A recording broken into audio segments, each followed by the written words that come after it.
নমস্কার বন্ধুরা, আজকে বানাবো আবারও একটি গরমের রেসিপি। গরমে যখন কিছুই খেতে ভালো লাগছে না, এই রকম সহজ সরল নিরামিষ ঝিঙের এই রেসিপিটি ট্রাই করতে পারেন। গরম গরম ভাতের সাথে ঝিঙের এই রেসিপিটি খেতে খুবই ভালো লাগে। একদম ঘরেতে থাকা সামান্য কিছু উপকরণ দিয়েই বাঙালিয়ানায় ভরপুর এই রেসিপিটি আপনাদের কাছে খুব ভালো লাগবে। তো চলুন বন্ধুরা, আর দেরি না করে রেসিপিটি দেখে নিন। রেসিপিটি বানানোর জন্য এখানে আমি 5টা মিডিয়াম সাইজের ঝিঙে নিয়েছি।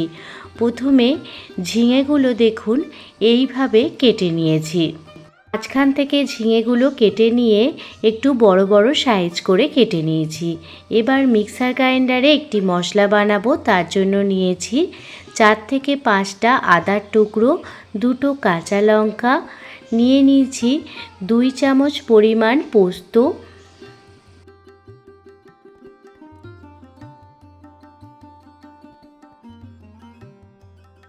সাথে নিয়েছি 5 থেকে 6টা কাজু বাদাম, আর নিয়েছি 1 চামচ গোটা জিরে। পরিমাণ মতো জল দিয়ে মিক্সার গ্রাইন্ডারে একটি স্মুথ পেস্ট বানিয়ে নেব। অন্যদিকে রান্নাটি করার জন্য গ্যাসের ওভেন চালিয়ে কড়াই বসিয়ে দিয়েছি, আর কড়াইতে দিয়ে দিলাম পরিমাণ মতো সর্ষের তেল। তেল ভালোভাবে গরম হয়ে গেলে এর মধ্যে 1 চামচ রাঁধুনি ফোড়ন দিয়ে দিলাম, সাথে দিয়ে দিলাম 1 চামচ পরিমাণ কালো জিরে, 2টো শুকনো লঙ্কা দিলাম, সাথে দিয়ে দিলাম একটি তেজপাতা।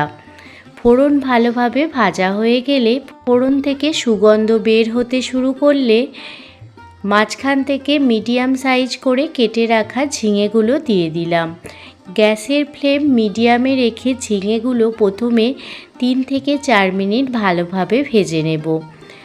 ঝিঙেগুলো ভাজার সময় এই সময় আমি কোনো রকম লবণের ব্যবহার করিনি, কারণ লবণ দিলেই ঝিঙেগুলো থেকে জল বেরিয়ে যাবে। 3 থেকে 4 মিনিট পর ফিরে এসেছি। দেখুন ঝিঙেগুলো অনেকটাই ভাজা হয়ে গেছে। এই পর্যায়ে ঝিঙের মধ্যে দিয়ে দিলাম 1 চামচ হলুদ গুঁড়ো, 1 চামচ পরিমাণ কাশ্মীরি লাল লঙ্কার গুঁড়ো, স্বাদ মতো লবণ দিয়ে দিলাম, আর স্বাদের ব্যালেন্সের জন্য দিয়ে দিলাম সামান্য পরিমাণ গুড়। আপনারা চাইলে চিনিও দিতে পারেন। যে কোনো নিরামিষ রেসিপিতে সামান্য চিনি দিলে বা মিষ্টি দিলে খেতে ভীষণই ভালো লাগে। সমস্ত কিছু মশলা ভালোভাবে ঝিঙের সাথে মিশিয়ে নিলাম। 3 মিনিট নাড়াচাড়া করে নেওয়ার পর মিক্সার গ্রাইন্ডারে যে পেস্টটি বানিয়েছিলাম, কাজু বাদাম, জিরে, পোস্ত, আদা, কাঁচা লঙ্কার যে পেস্টটি বানিয়েছিলাম, সেই পেস্টটি দিয়ে দিলাম। পেস্টটি দিয়ে দেওয়ার পর গ্যাসের ফ্লেম মিডিয়ামে রেখে ঝিঙের সাথে মশলাটি ভালোভাবে কষিয়ে নেব, যাতে মশলার কাঁচা গন্ধ দূর হয়ে যায় আর ঝিঙের ভিতরেও মশলাটা খুব ভালোভাবে ঢুকে যায়। গ্যাসের ফ্লেম লো টু মিডিয়ামে রেখে মশলাটি কষিয়ে নেবেন।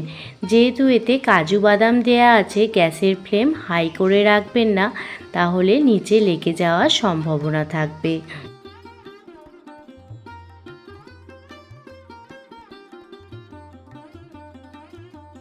থেকে 5 মিনিট মশলার সাথে ঝিঙেগুলো কষিয়ে নেওয়ার পর এবার পরিমাণ মতো জল দিয়ে দেব, যাতে ঝিঙেগুলো খুব ভালোভাবে সিদ্ধ হয়ে যায়।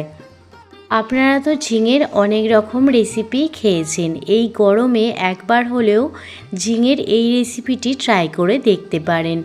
বাড়ির ছোট থেকে বড় সবাই দেখবেন তৃপ্তি সহকারে খেয়ে নেবে।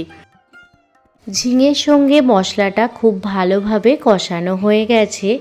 এই পর্যায়ে পরিমাণ মতো জল দিয়ে দিচ্ছি। যে মিক্সার গ্রাইন্ডারের পাত্রের মধ্যে মশলাটি বানিয়েছিলাম, সেই মশলাটাই ভালোভাবে মিক্সিটা ধুয়ে সেই জলটা দিয়ে দিলাম। এবার ঢাকনা চাপা দিয়ে 5 মিনিট মতো ঢেকে রেখে দেব, যাতে ঝিঙেটা খুব ভালোভাবে সিদ্ধ হয়ে যায়। ঝিঙে সিদ্ধ হতে থাক, এই সময় আরও একটি মশলা বানিয়ে নেব। তার জন্য নিয়েছি নারকেল। এখানে ছোট ছোট টুকরো নারকেল নিয়ে নিয়েছি। নারকেলটা ভালোভাবে গ্রাইন্ড করে নেওয়ার পর এইভাবে ছাঁকনিতে ছেঁকে নিচ্ছি। আমাদের এই নারকেলের দুধটা লাগবে। নারকেলের দুধটা এই ঝিঙের রেসিপিটিতে দিলে ঝিঙের রেসিপির টেস্ট আরও দ্বিগুণ পরিমাণ বেড়ে যাবে। সামান্য পরিমাণ গরম জল দিয়ে নারকেলের দুধটা বার করে নিচ্ছি।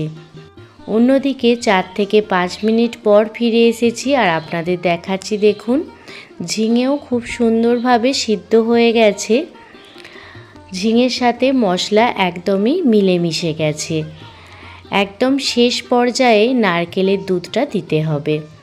একদম শেষে নারকেলের দুধ দিয়ে দিচ্ছি। নারকেলের দুধ দিয়ে দেওয়ার পর 1 থেকে 2 মিনিট রান্না করে নেব। ঝিঙের এই রেসিপিটিতে নারকেলের দুধ দেওয়ার ফলে এই রেসিপির টেস্ট আরও দ্বিগুণ পরিমাণ বেড়ে যাবে। আপনারা একবার হলেও এইভাবে ঝিঙের রেসিপিটি বানিয়ে দেখুন, খেতে ভীষণই ভালো লাগবে। গরমের দিনে খুবই তৃপ্তি দেবে। গরম ভাতের প্রথম পাতে এই রকম রেসিপি থাকলে খাওয়াটা পুরোপুরি জমে যাবে। আজকে আপনাদের কাছে ঝিঙের এই রেসিপিটি কেমন লাগলো অবশ্যই কমেন্ট করে জানাবেন। যদি ভালো লেগে থাকে প্লিজ একটি লাইক, কমেন্ট, শেয়ার এবং সাবস্ক্রাইব করে আমার পাশে থাকবেন। সবাই ভালো থাকবেন, সুস্থ থাকবেন, সাবধানে থাকবেন।